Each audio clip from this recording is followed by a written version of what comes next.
Here I have KYOCERA Torque G03, and today I'm going to show you how to set up this device. So first of all, you have to select your language, select English, then select your region and tap Start. Next you can connect your SIM card if you have one, but you can skip this step for now and do it later anytime. Next you can connect to the Wi-Fi. If you want, you can connect right now, but if you don't have any open Wi-Fi network around you, you can just skip this step for now and connect to the Wi-Fi anytime later. Next you can set your date, enter your device name.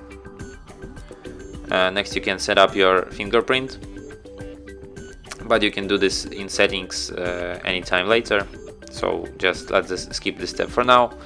Next you can select any other lock screen method. It could be pattern, PIN, password, or you can just skip this step and do it later in settings.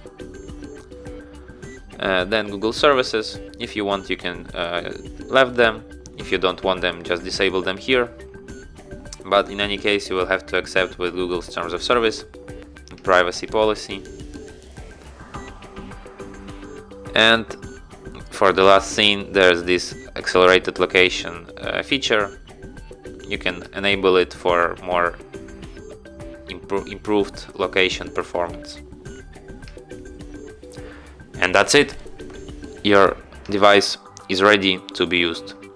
So thanks for watching. If you find this tutorial useful, don't forget to hit that like button and subscribe to our channel.